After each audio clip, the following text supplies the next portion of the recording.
And good afternoon, LinkedIn. You're welcome to another edition of OK Boomer Live, and I'm your host, Steve Ferreira. You might call me the lapel pin guy. I just love these lapel pins. Anyway, I am just fascinated with today's show. I have one of the most prestigious authors, television editors you will ever meet. I would like to introduce my friend, Ann LaRocco, author and senior editor at CNBC. Lori's recent book is Trade War, Containers Don't Lie. Ann LaRocco, welcome to OK Boomer Live. Thanks for having me. You're more than welcome. It's a great show. And, Lori, you have a lot of drawing power, star power here. I think we had terrific RSVPs, and I'm sure the live show and the playback are going to be just awesome for the audience. Again, thanks for joining in. And, boy, we've come a long way since your groundbreaking work and research in the maritime trade. And I wanted to ask you before we get started, because with the elections coming up in your new book, Trade War, Containers Don't Lie, what was your inspiration to take on a topic so filled with commercial and geopolitical edges to it? And especially as we start coming up until the election cycle, Trump, Biden, what do you see as the ramifications, and, who could potentially have their baseball glove taken away once the new election cycle hits, and how will he or she or they impact the flow of trade? Oh, well, that's a lot. I would say in terms of tackling trade, and the reason why is, over 90% of everything in our house has been on a ship. And with the trade war, from just because of what I do and my ability to see certain trade data and things like that, the rhetoric that we've heard from both sides, be it China and the United States, has never ever matched up to the reality of trade. And also with COVID-19, you could take the flow of trade and look at it as the impact this virus has had on the world. And you can use trade as a forward-looking indicator, and also the ultimate arbiter of truth. And so that's the reason why I do what I do. And based on both the trade wars, and in addition to COVID-19, I think President Trump, he has a lot to talk about in terms of the farmers. They are sticking with the president. From the flow of trade standpoint, I think the Trump administration, based on what China has purchased or not, in that case, they're going to probably be looking at how are we going to bail out the farmer again.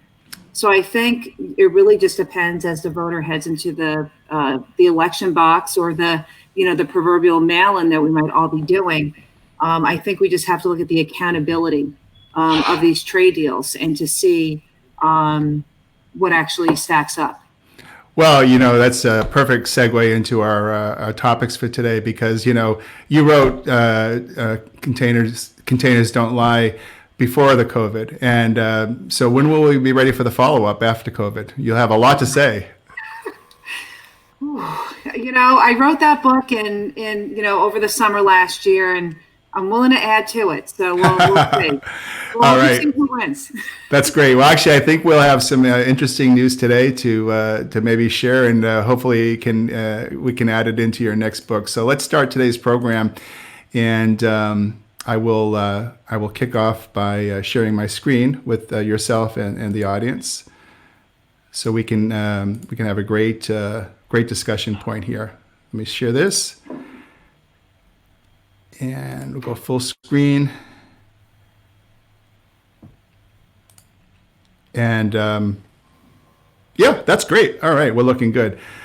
So again, special guest today, Ann LaRocco. If you're just joining us, I'm Steve Ferreira, CEO of Ocean Audit. You're watching my OK Boomer Live on LinkedIn Live. And we have special guest Ann LaRocco, author and senior editor at CNBC. And I came up with the verbiage for today that 2020 is not clear, and how we use, Lori and I have worked together to use these corrective lenses to read between the lines of international trade. So let's start off by looking at a really interesting commodity, and it's a commodity that you might say, well, geez, why did he put that first? And Lori, we talk so much about the e-tailers and commerce and brick and mortar. And if you start to look at what's happened with COVID-19 and obviously desks, bookcases, they're all up there. But take a look at these stunning numbers. 65,400 containers last year and 65,000 same period this year. Almost one-to-one correlation. And so we're looking at the numbers of the Home Depots, the Lowe's, even Walmart's a little down. And you say to yourself, these numbers are really high on chairs. And my take on it, my dimensional approach is that, well, it's a lot of the Wayfair, it's a lot of the chairs, the task chairs on Amazon. Lori, what's your take when you see a number so strong like this on containers of a commodity like chairs?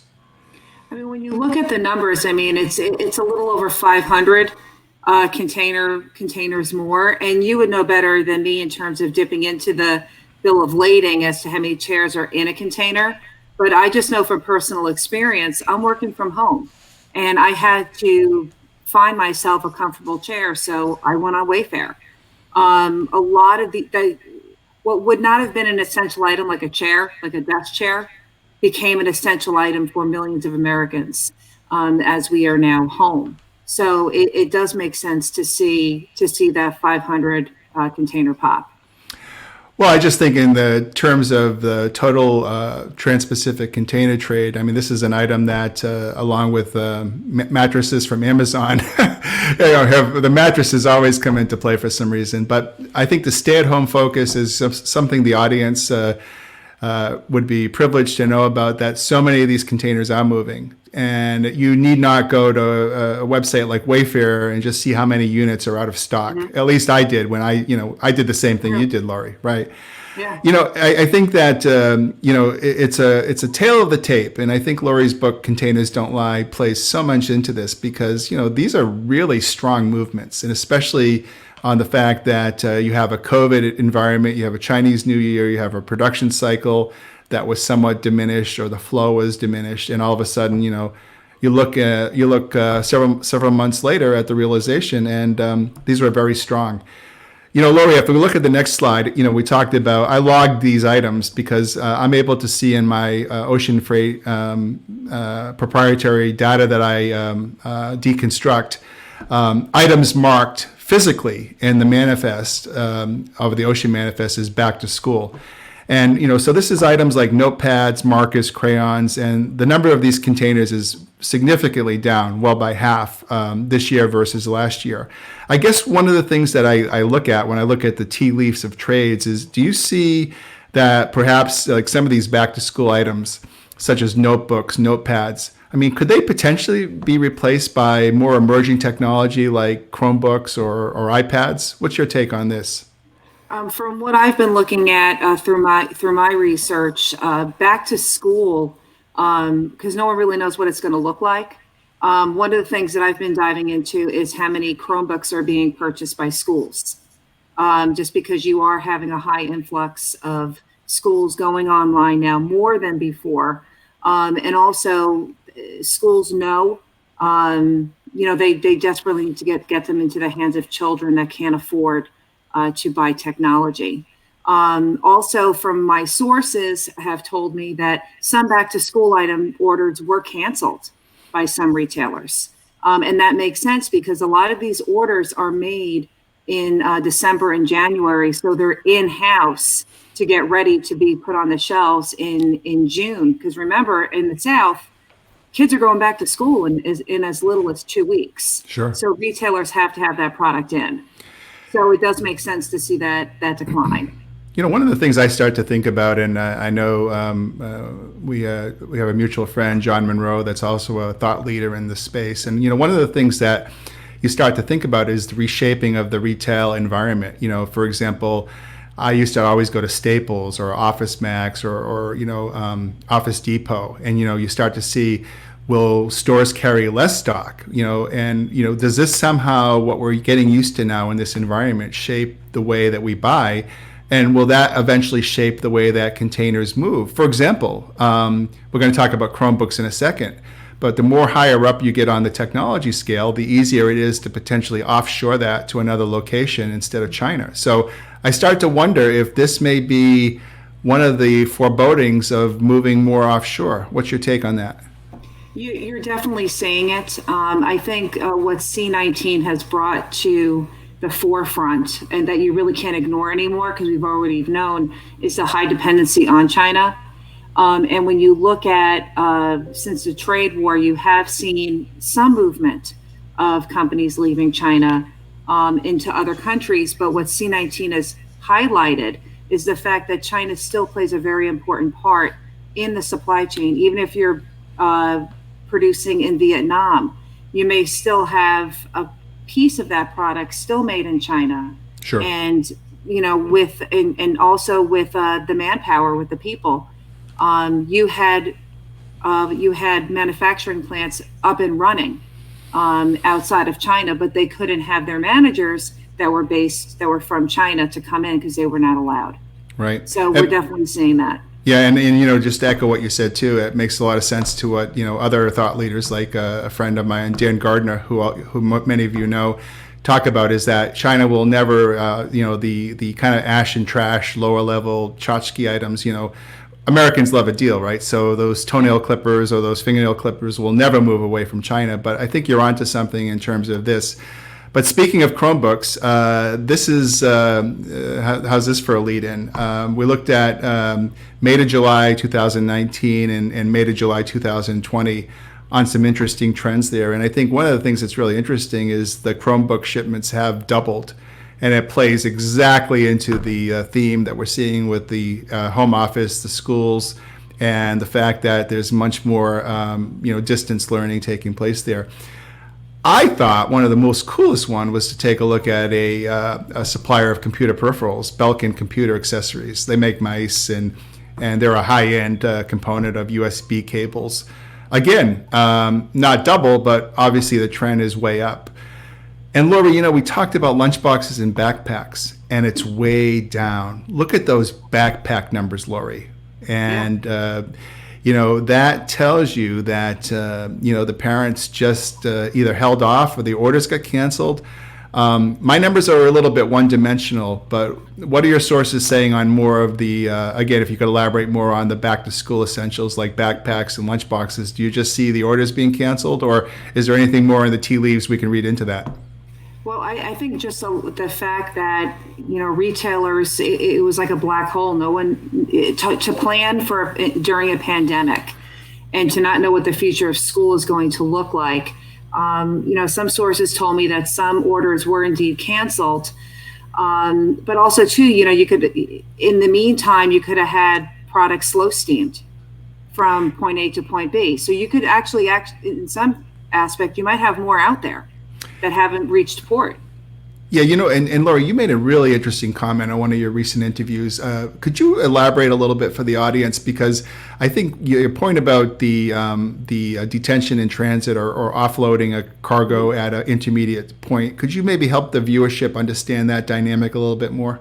Sure. Well, for retailers or importers that might have product that they don't want because, like, your Easter bunny is still on a container because it was backlogged because of COVID and Chinese New Year and everything else. What they do is they slow steam. So they put it on a cruise to nowhere. So your container is put on the slowest possible route possible, just because it's cheaper to have the container on the water, or or the carrier has it transferred over to a warehouse in another country that's along the way to the final destination, but that warehouse is cheaper. So there's other ways that importers can save money, if you will, on these unwanted items, and that's what we're seeing. So you might have some backpacks and lunch boxes, very well, out floating at sea or in warehouses. We just don't know. Yeah, you're right. I mean, you could have a backpack that was made in Vietnam in a container yard in Shanghai, hypothetically, just storing right now. But I mean, you're spot on in terms of that, and I think that that's a masterclass really in container and commerce activity that I think the LinkedIn viewership really needs to may not be astutely aware of, and it's certainly something that. You made a good analogy in an earlier remark I heard, Lori, where you talked about all these components, and we'll get into that intra-Asia in a little while, but you talked about them all as plumbing fixtures and all fitting together. And you know what? I laughed when I heard that, because I said to myself, that's the best explanation I've heard of international trade. It's like a plumbing fixture. Exactly. That's actually how I open up my book, because when I wrote Trade War Containers Don't Lie, I really wrote it for everybody. Like, you don't have to be a logistics manager or whatever. You need to understand what it is. And really, trading, the blue economy is just full of all these different pipes and trade flows. It's agnostic. It doesn't have a winner or loser. It goes where it's needed to go. And so with the trade war, you saw elbows put in because, China didn't want to buy U.S. soybeans. So they put the elbow in and they bought the Canadian soybean, or they bought more from Brazil. They turned on the spigot more. And with COVID-19, it's a similar effect where you literally, based on the flow of trade, and in my recent American Shipper column, I wrote where I honed in on the Port of Miami, because it's got three trade buckets. It's got Europe, China, and then you've got Latin America and the Caribbean. And so that really tells a beautiful story in terms of the flow of trade.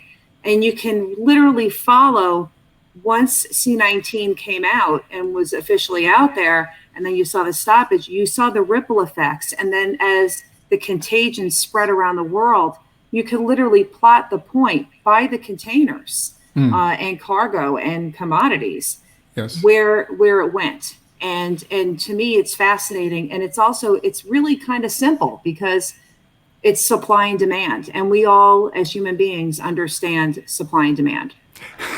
Lori, I couldn't have said it better myself. And speaking of supply and demand, the reason why the last item there has a sad face is, I'm a guy, so I'm going to address this myself. Boxer shorts are way down, guys. Listen, 37 containers. No, listen, Lori, I knew this was going to happen before I looked at this. You know why? Because guys don't care anything about the holes in the boxer shorts, right? I mean, it's like, it's wives.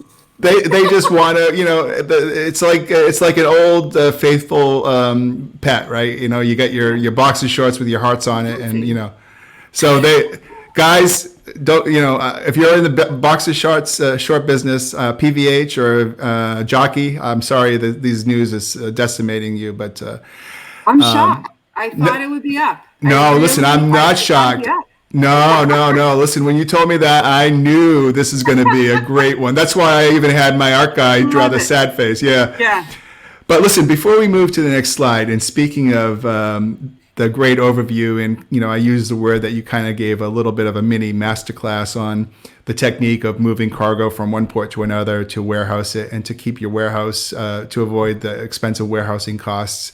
And again, many of the supply chain experts out there would say that that's something you really need to do to run a proper supply chain.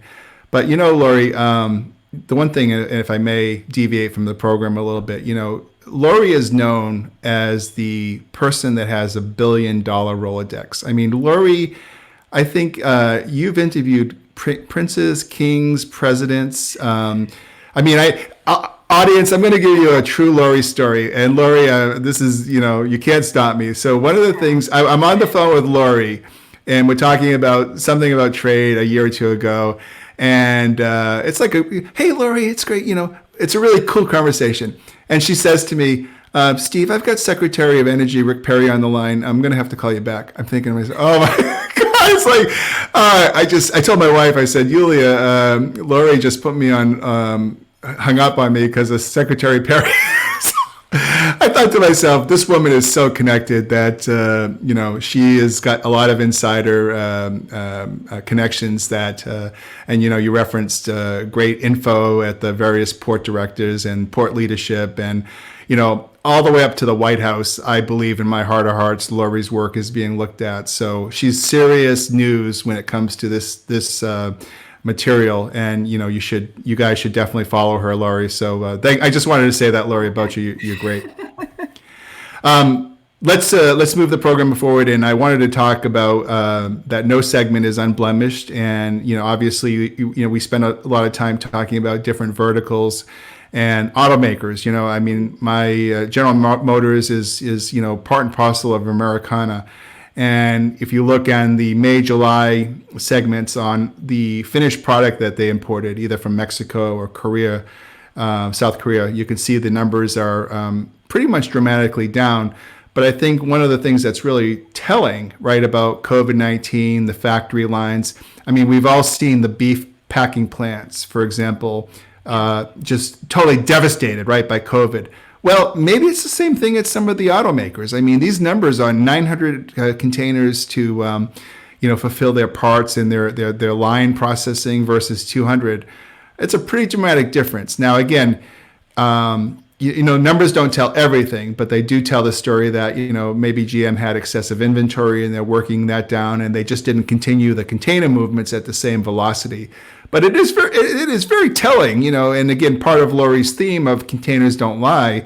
It's a really interesting movement to study. Now I wanted to shift to, what I consider a big deal, the essential retailers and non-essential retailers. And I wanted to take a slice and take a look at how some of these numbers are pulling together. But, we talked earlier about some of the orders being canceled, and John Monroe, my friend and colleague, has done a lot of leading work on looking at orders being canceled. But if you look at, let's start with Amazon as an example, Lori. I mean, I look at them as part and parcel of everything you would want for the home office, and this is just Amazon. This is not their logistics division, but almost double in terms of May this year versus last year. Is this unexpected or expected that you would see with Amazon? No, it's absolutely expected. I mean, you've had so many people under quarantine where you couldn't leave. And it's a lot easier to purchase. So much so where, they were running out of product as you saw. So I'm not, right. I'm not surprised at all to see those numbers. I would be curious. So the number that really sticks out to me, which is shocking, is the low numbers on Home Depot. I'm shocked at those numbers. I would expect them to be a lot higher because they were considered an essential business, and they do carry product that that people need. And the same thing with Lowe's Home Improvement. Again, I was really surprised. Here's my take on it, and again, I think that nibbling around the periphery in terms of how containers don't lie and the work that you've done, for the audience out there, Lori and I have been analyzing trade together and trade trends for maybe going close to 3 years now. So we've seen the highs of the highs with the Trump tariffs and the 301s, and we saw all that forward loading that took place in really dramatic fashion. And Home Depot and Lowe's did a tremendous amount of forward loading, and they have very well thought out distribution centers and materials that they may have, stockpiled in extra SKU quantities. I don't have any explanation in terms of why those numbers are lower, other than the fact that similar to Walmart, which really kind of surprised me a little bit, is that I wonder if Walmart didn't benefit from more e-commerce because their clientele, maybe more of a senior person in the 50s, 60s, 70s that doesn't necessarily buy e-commerce. Have you had any thoughts on that, Lori, in terms of why Walmart may be down a bit in terms of containers? I don't know. I mean, to me, it's definitely an older demo that you go. I mean, like my mom. My mom goes to Walmart, but she didn't go during the height of the pandemic because, right. Even with the elderly, even though that 1 hour that they gave folks to go, it's not worth it. It's not worth risking. So I think that might have eaten into a little bit of it. It also depends as well in terms of what they brought in. I do know that when it comes to outdoors, that Walmart did very well from an outdoor standpoint. Like people were buying like the outdoor patio sets and things like that. But I am very surprised. But then again, look at Target. Target's it, man. Target is they're doing a good job. Well, Target could be considered, a supply chain model for everyone to emulate. I mean, they've blended the mix very well between e-com and in-store, and certainly, you even look at somebody like, The Gap bringing on Kanye West and other, celebrities to help bolster their product line. So that can't be anything but a good thing. It is very strange that both the home improvement centers had lower container throughput. Now, keep in mind that these are arrivals into the U.S. So these May and July numbers mean the actual physical ocean container arriving. And so it's interesting. And we started to see that, with Home Depot, for example, they usually have a real big Christmas tree push, around this time of the year. I'm not seeing the Christmas decks flow. I'm sorry, that's short for Christmas decorations, right? But I'm not seeing that flow, Lori, right now. Well, and also too, because you have the tariff, you had so much front loading of the ornaments way back when. So heaven only knows. I've spoken with some retail contacts, who have told me that when it comes to Christmas, those that have capital, the retailers that have capital, those are the ones that you need to watch for because they're going to have the cash. They're going to go big. And you're absolutely right. You're absolutely right. And this is a great analogy because Christmas decorations, I may be wrong, don't really go out of vogue, unlike a Easter outfit in a retailer. Exactly. So I believe, and you know what? I'll tell you what. I know exactly what's happening. I just thought of it, and because I did the study for you, Lori. I think what's happening is the vinyl tiles. Walmart, Home Depot, and Lowe's sell a lot of tile, and that's a real easy kind of SKU to just kind of put away in distribution facilities. Exactly. So I don't see it from what I've been told. I mean, normally with the flow of trade, Christmas items start coming in August. So they're making the orders now. They're doing the orders now. I think it just depends on, one of my retail contacts said, these guys have to bet on a big, strong holiday. Because if you're planning for a weak one, you're not going to come ahead. You can gain market share. And so that's what we're going to be looking at. And hopefully people are bored. A lot of people think if we get another stimulus check, then you're going to see a strong holiday season. Right. Because people will have more cash. Right, and somebody made a comment online. I really appreciate all the viewers that are online watching the broadcast. That I should include Canadian numbers. I think one of the tricks is some numbers are included for Canada because anything that passes through a U.S. port destined for Canada, I can capture. If it's just going into Canada directly, we have less visibility to that. Just for a point of clarification for the audience. But let's take a look at, and again. When I first heard this word, I think it was John that was teaching me at essential and non-essential retailers. But if you look at, I love Williams-Sonoma, right? I think their stuff is real high end. It's a tactile feel type thing. You go in the store.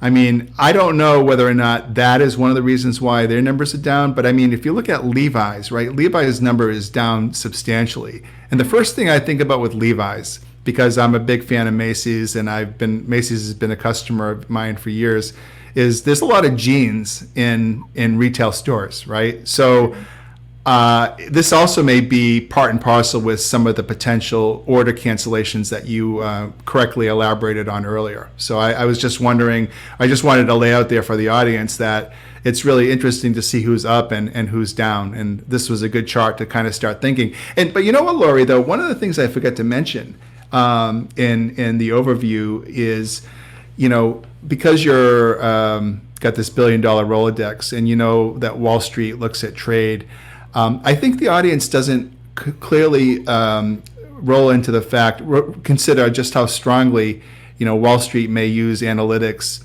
on container flow to look at, or predictive earnings or, where an importer is quarter over quarter or year over year. Can you speak a little bit to perhaps how other parts of our economy, like Wall Street, like hedge funds, might use trade data?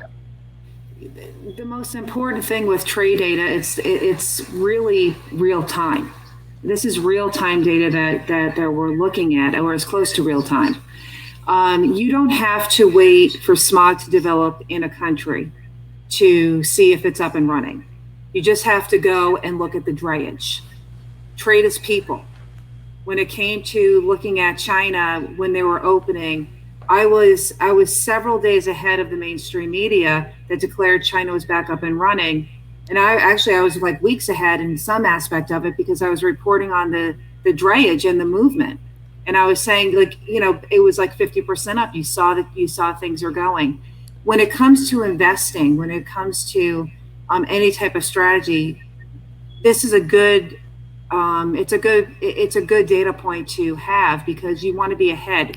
Even if you're a day ahead, you're a day ahead, and time is money, and you're able to strategize. And so when it comes to the flow of trade, that's the reason why it's so important. And you can drill it down to a product, to regions, to the economic health, and also when it comes to trade is also geopolitics. And you're seeing China constantly inking deals with, Iran. They're still buying Iranian oil. They're very strong with Russia. They continue to, buy historic amounts of oil. And it should come to no surprise then when the headlines come out that Iran and Russia and China are, teaming up to do X, Y, and Z when it comes to Syria. It all goes together. That's really an interesting point, and I think that just as some editorialization on your topic, I remember when the scooter industry. Remember when those the battery operated scooters came out for Lyft and Uber? I do. At the time that they came out, they were starting to come in really big container chunks. And I reported on it, and I actually received a call from, at the time, he was after he was governor of Massachusetts, Deval Patrick was with one of the hedge funds, and then he went on to become, a candidate for president.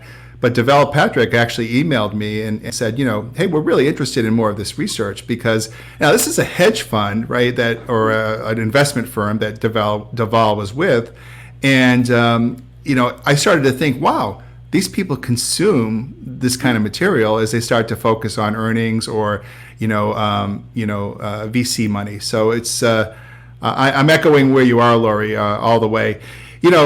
This was my number one slide. And again, this shows you how one-dimensional the numbers go. I took a look. I wanted to see, like with Happy Meals and Burger King toys, just how strong, the McDonald's of the world, the Burger Kings were in getting ready to repopulate. And so I looked at these numbers and I said, wow, this is explosive growth. 3 times the number imported these last few months.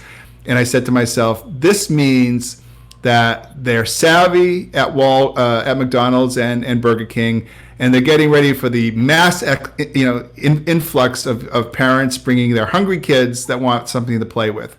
And I ran the numbers by Lori, and she said, not true. Elaborate, Lori.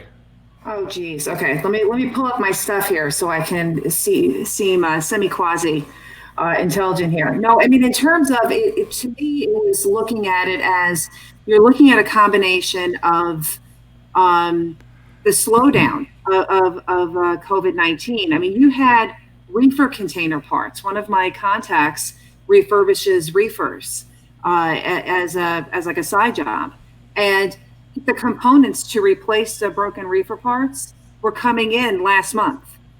So you have had this delay, if you will, in terms of McDonald's, and you also have they've taken away breakfast. They're changing all these things, and you've got less people coming. There's still a consumer hesitation, if you will, heading back into some of these restaurants. So I part of me, I wasn't shocked, but I didn't think it was like they're anticipating like a million more Happy Meals. Right. You were, so I was thinking like, somebody, so I look at the numbers and I say, wow, that's a really savvy kind of buyer that's, expedited this. And you look at the numbers and it's really great that you do, right? And you say, well, this is partly Chinese New Year. This is a slowdown in production. Maybe the lines weren't up and, this is a backlog. And it doesn't necessarily mean that, let's say, a importer or exporter had any savviness in their procurement. or because these things take time to obviously promulgate through the system. But I just thought it was an interesting take from both the Ocean Audit side and the Lori LaRocco analytical side, and that's how we do it.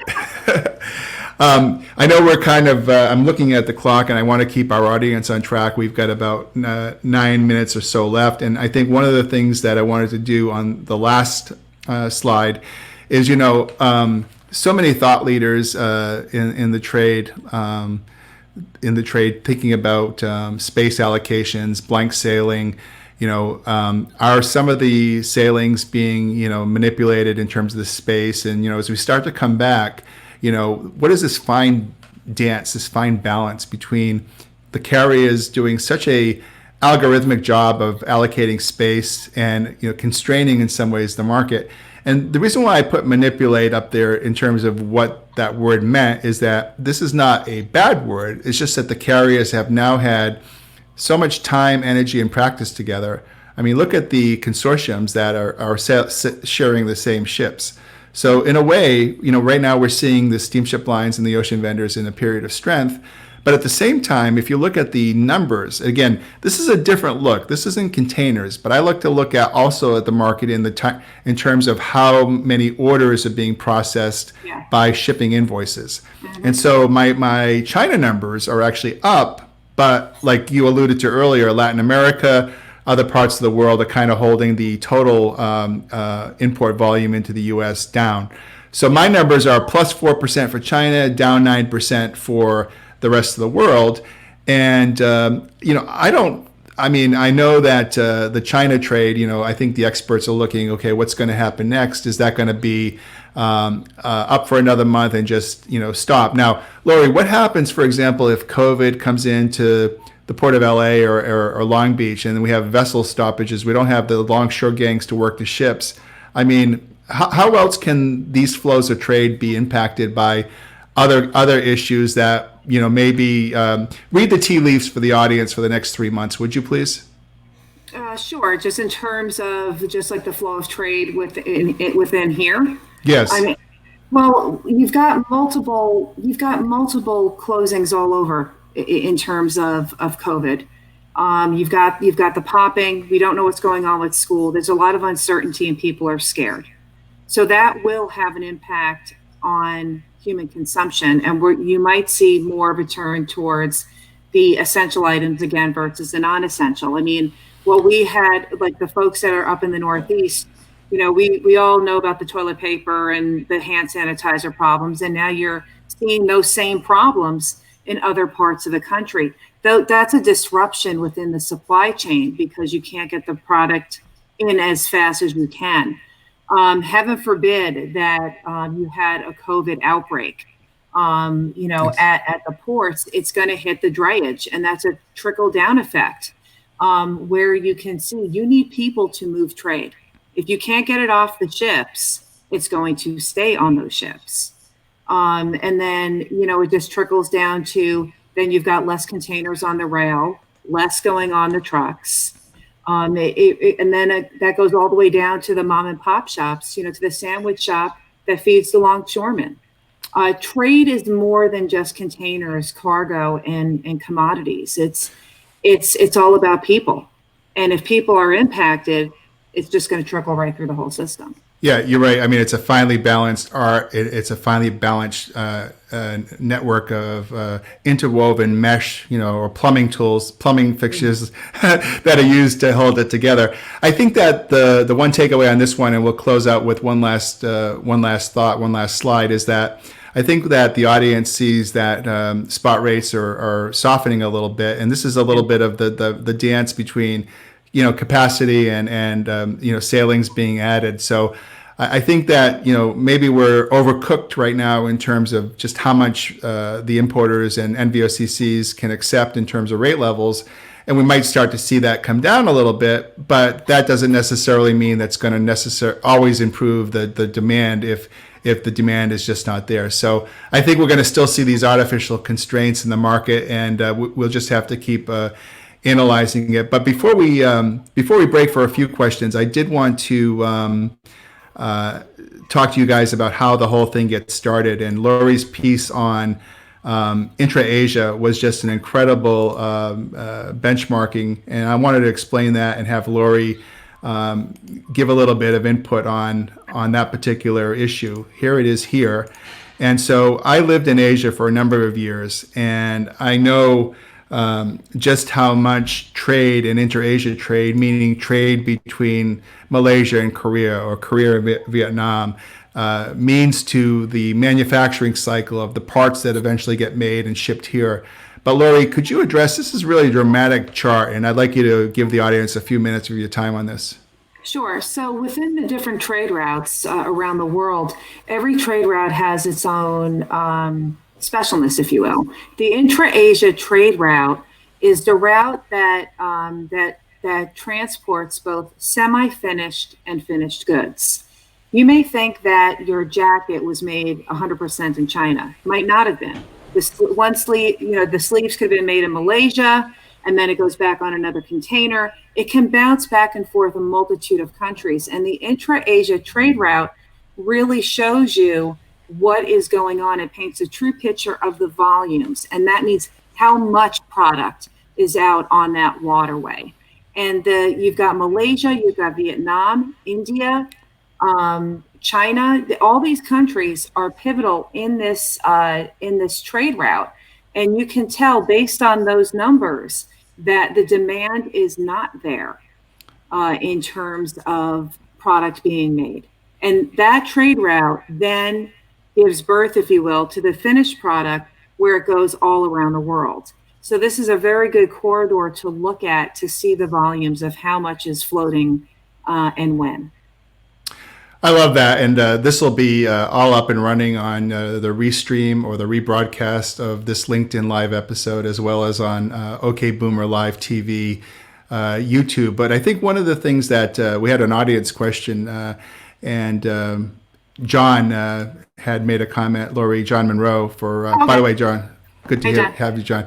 He had mentioned that, in his opinion, laptops, technology, and exercise equipment, are going to be, some of the drivers of the new millennial, as we start to move forward in a new brave world in container shipping. And I can't not help but just editorialize that in some ways this may make us a better, smarter, quicker, more productive nation. I mean, if we have more technology coming in, maybe we'll find a way to reverse engineer and enhance our exports to other parts of the world. And I can dream that having more technology can only be a good thing. Of course, I mean, I know everyone could make the argument that, we need a very balanced, prolific amount of commodities to maintain our semblance of humanity, such as clothing and hats and footwear and all the individuality that we need as citizens of this great country. But I think that the trade flow is certainly starting to change a bit, and it's going to be really interesting to continue to see the dynamics. So, Lori, I can't thank you enough. As always, it's been a fun session to have you. My guest has been Ann LaRocco, author of Trade War, Containers Don't Lie. You can find her book on Amazon or any other major outlet. And Lori's also an editor at CNBC. I'm Steve Ferreira, CEO of Ocean Audit and host of OK Boomer Live. I want to thank my audience and Lori for the participation. Lori, thank you and have a good weekend. Thanks, you too. And to my audience, we'll see you again on another episode of OK Boomer Live. And Lori and I will be available through the comment box to address any questions in the presentation. So thank you all and have a good day and good weekend.